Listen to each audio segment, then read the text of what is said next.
Bonjour bandeko nyonso balanda biso na kati ya rime de Kinshasa basango ya Congo. Merci na bandeko chaque fois balanda ka bazelaka mwana mboka Trésor Lumbu pona communication. Merci encore na bandeko oyo nanzela ba suggestion ba remarque basala kati na biso poto comme na perfection na niveau communication tozo sala pour l'intérêt à peuple congolais. Voilà lelo tozana sujet mo tozo lobela rapport ya Congo hold up oyo famille Kabila, famille biologique de Kabila Joseph na famille politique nae comment est-ce que ba détourner mbongo ya peuple congolais na ba domaine différent et le retour yeli yango yo parce que zo mona ke kombo ya Félix Tshisekedi ezonyo ko la batebele non seulement parce que aza muluba mais parce que c'est un homme intègre, un homme sérieux, un homme droit qui veut coûte que coûte les changements des Congolais, le développement du Congo, les changements de mentalité des Congolais, la démocratie basée sur un état de droit. Alors, bateau yo basala ba détournement belé, ba komi de kolela. Voilà la raison pour laquelle lelo face à la caméra, to limito partager na bino total sabino ke biso to yaka. Total sabino makambo eza réel. Vrai dossier. Makambo solo o ko pousser mboka na biso to kende liboso. Yango bomona chaque fois n'insiste en lobeke to konzala na ba parti politique différent. Mais en ce qui concerne l'intérêt général peuple congolais, même aux États-Unis d'Amérique, même en France, Grande-Bretagne, des pays occidentaux partout dans le monde, il y a toujours le camp de la majorité et le camp de l'opposition. Mais en ce qui concerne l'intérêt général, il y a bamboka na bango. Intérêt général peuple na bango, opposition na majorité. Basangana parce que komi makambo mboka. Mais na biso na Congo komi sens inverse. Makambo mboka to panzani. Makambo etali ba positionnement d'intérêt na biso nde sangisi. Ah, yo kozwa nini? Oh, to kende dialogue yo kozwa ministère tel, o kozwa institution tel, o kozwa boy. Et sangisi bango. Et comme était to diminuer, to réduire mbongo, taux de vie ya ba institution. Pour to songa peuple na biso to zwa de. Oh non non non non. Donc, ce qui intéresse les politiciens congolais là que vous voyez, ce n'est pas les peuples. Donc, on a vraiment peuple, biso peuple. To sala bino ba politicien nini. Joseph Kabila to sala bino nini. Bandeko ba yemba nini to salite. Voilà makambo sala ekité. Yango. Et maintenant, c'est la déclaration. Il y a Martin Fayou. Déclaration. Il y a Adolphe Mouzitou. Déclaration. Il y a Bato Alamuka. Où sont les communicateurs de l'opposition? Voilà l'argent de l'État a été détourné par un ancien président de la République. Où sont l'opposition? Où se trouve l'opposition? Mama Tchalamwana, yo mutozala kike, na loti luambo, azo souffrir, peuple congolais nzale leki, chômage, mboka iso développé te, mboka iso kende liboso te, kala mboka eko développé mboka, mbongo o eko pesa peuple congolais musala, mbongo o eko salete Congo tozwa changement, kala place ke, Mama Tchalamwana ueti. Yo buto yembi olobi ke papa Luambo abimeli yo.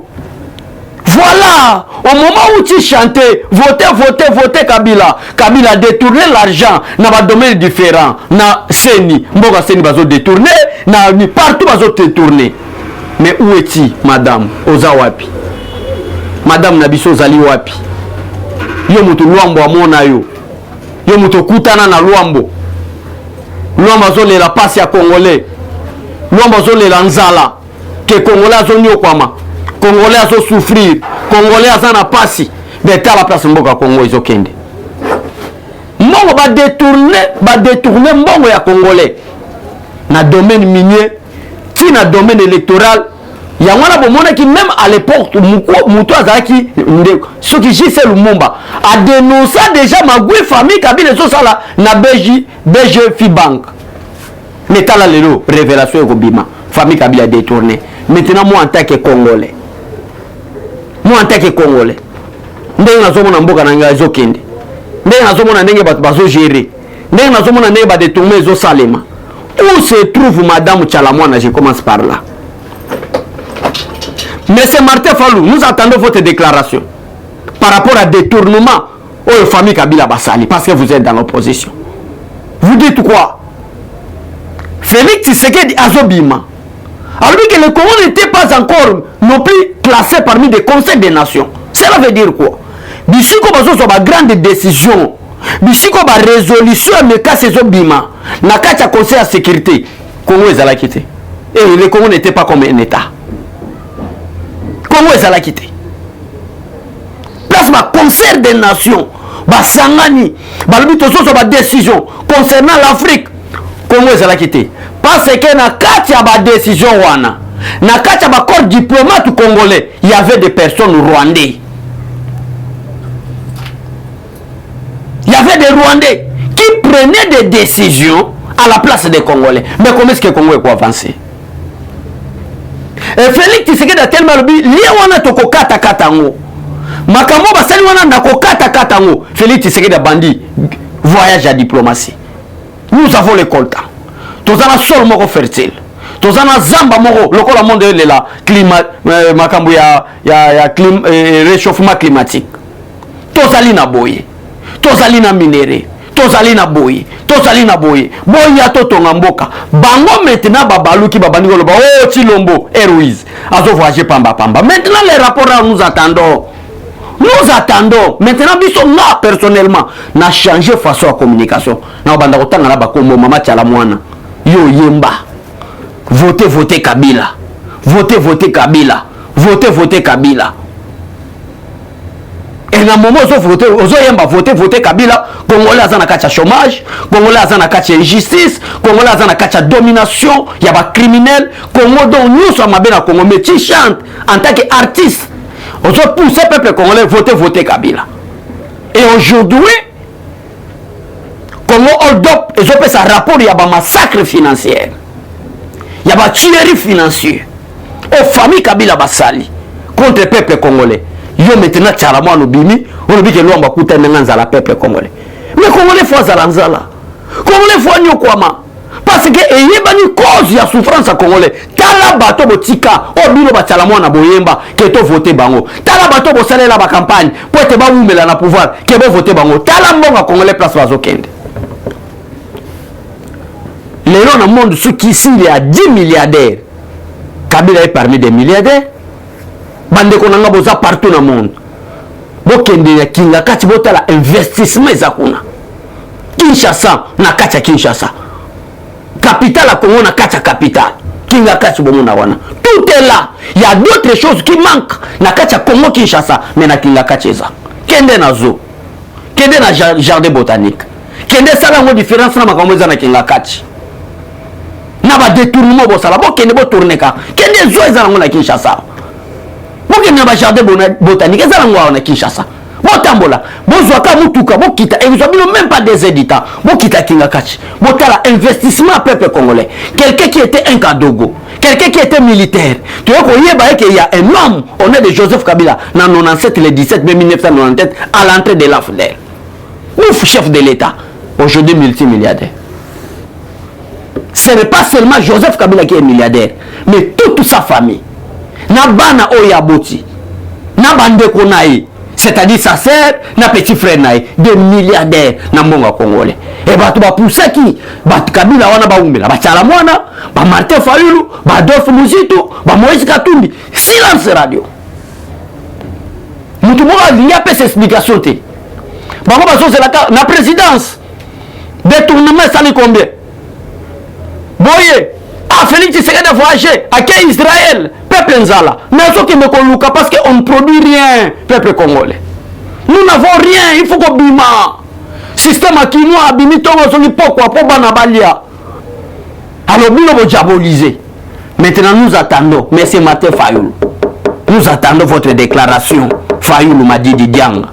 Déclaration à you par rapport, il y a rapport, il y a Congo hold up concernant le détournement exagéré à Joseph Kabila pour notre trésor public. Tout ça, c'est silence radio. Est-ce que le peuple congolais, la différence il y a Papi Tamba, il y a Makoloko Tambola, il y a Niko Mayengele, il y a Prince Penge, l'association, il y a des communicateurs criminels. J'insiste bien, des communicateurs criminels qui dénoncent comme Makambu Yalokuta. On n'est pas de dénoncer na kacha vrai. Balo beza Makambu eza vrai. Poto tonga kongo na biso ekende. Bango baza wana na Makambu Yalokuta. Parce que bato bazo tinda bango bato Yalokuta. la différence on a tena biso jeunesse otozoya. Vous ne comprenez pas que makambo biso tozoloba et so uta vraiment na motema souci ya mboka na biso pour to éclaircir peuple congolais par rapport à batata mikolo bozomona bazolega na batv. Est-ce que vous comprenez en côté? Preuve à l'appui yangoyo. Si c'était ces rapports-là, était Gilles Alignette Moutasali, qui était la famille Kabila Magabasali, voilà, tu sais qu'elle dit. Bataille de pes, voilà, Papi Tamba, Makoloko Tambola, Prince Penge, Nicolas Mayengele, t'as la bataille de pes. Toi, y'a baki, n'a pas ça, un exemple, moi, quoi. Félix Tshisekedi dans le lobby, parce que nous avons expliqué chaque fois, il n'est pas fouiné le passage Félix Tshisekedi de langage politique. Parce qu'aujourd'hui, ma tata est poursuivie à cause du passé. Aujourd'hui, Ben Karoubi est en fuite à cause du passé. Et terme fatal, je ne peux pas finir le passé, c'était terme politique pour distraire Joseph Kabila. Tous au pouvoir au complet. Parce que Bango va préparer coup d'État. Batou va comprendre. Fatal lancé un message mouké. Je ne peux pas finir le passé. Comment est-ce que tu ne peux pas finir le passé? Ba criminel économique, bato ba bomi mboka, nanzala, peuple congolais a koufi na chômage, ba yaki makolo ngulu, ba komi na ba soulier, ba komi kolata ba costume, bato ba zai kotambola makolo, lelo ba komi na ba dip ya ba 100 millions de dollars. Comment est-ce que Félix Tshisekedi, il ne peut pas finir le passé? C'est-à-dire Kabila Nomaye, ba déclaration ni congolais ayokate. Or, peuple congolais, ils ont un langage moro politique. Vous voyez, le président est là. Martin Fayoulou, Tshilombo a été nommé par Kabila. Voilà, il déclare qu'il ne peut pas finir le passé. Moïse Batelema, Batelema. Maintenant, il y a comme Félix Tshisekedi a bandi Landela. Pouvoir nous se payer Sami. Tout bouki majorité FCC cash. Kabila comme une interdiction de sortir. Pour il faut présidence. Baza l'informer, baza kende wapi. Donc, maintenant, finir les passages commencé. Matata Pono à la barre, Ben Karoubi à la barre, Gilles Alinguet a télémi. Enquête, il y a inspection finance et bandit. Tu peux découvrir que maintenant il y a des personnes, des hommes, dans Mboka Oyo, bah homo politique à Mboka Oyo, qu'on a bobé minaku, banani, bah ça qu'on a ba carte visée internationale Oyo, bah zo bimisamba on a trésor public. Tout bango, Alinguet a pessi ba rapport partout. Et comment maintenant il faut maintenant arrêter des criminels tels que Bakarine, bato ba bomé la biso Russie. Il faut arrêter ba tel que bato lokola ba John Numbi, bato ba bomé la biso ba Tchebe, ba Fidel Bazana. Il faut arrêter tout le monde, bato ba boma bato na Congo. Katumbi Abimi, Mouto a sa la déclaration. Avec que comment est-ce que Félix Tshisekedi ne veut pas finir le passé, c'est que sa complice, il y a malheur à peuple congolais. Oyo, Kabila endossé bango. C'est que Félix a Malamoko Katumbi Abimi. Non, il faut pardonner. Peuple congolais, est-ce que vous confondez la misoté? Il faut pardonner un criminel. Quand vous il faut pardonner. Est-ce que vous avez que Tchebe a tika ki moi? Ah, tika iban. Vous avez que Tchebe a tika ki moi si. Bon, balangla jino wana na famille ya Chebea ezalini yo muto taxe Félix Tshisekedi ondose makamba mabela bino bozako sala na Kabila ondose ngwe pa na mkonga président Félix Tshisekedi maintenant les gens va pardonner nyoso wana pesa exemple wana na makombo le kasi kala pourquoi pour na otesa bino tala lelo si c'était Gilles Alinguet Salaki ah toyebaki IDPS lokola cet aventurier à Papi Tamba. Ah, ça la paix vidéo à l'obé. IDP, c'est vraiment gestion. Bon, on a été, la tête 30 millions. Pas venir à l'obaka bon. Mais les loyaux, Congo hold up, rapport EPC. Kabila, au Mata, au Kita. Mais bateau bachola biso Kabila, au Pumbo. Mande faut tika pembo tika mwindo. O tika suke bilo kata kovo. Yeba malamu ke yo. Place na ou, ana bon sa lezo. Ozana prio, na prison. O comment? Et comment histoire n'amboka oyo. Oh, vraiment, nous sommes dans foot à 5 $, pour que nous remontions à Kabila en prison. Et vous tika la histoire. C'est la raison pour laquelle tout le monde ne bosa wapi bosa la déclaration. Bato babundeli à peuple congolais. Martin Fayoulou, soldat du peuple. Osa wapi Kabila yibi mbongo. Ayibi non seulement en tant que président de la République, na bande konaye, na baleki na obino boyebi, na obino boyebi te ba milliardaire na ba Tanzanie, ba Zambie partout. Les rapports sont déjà là.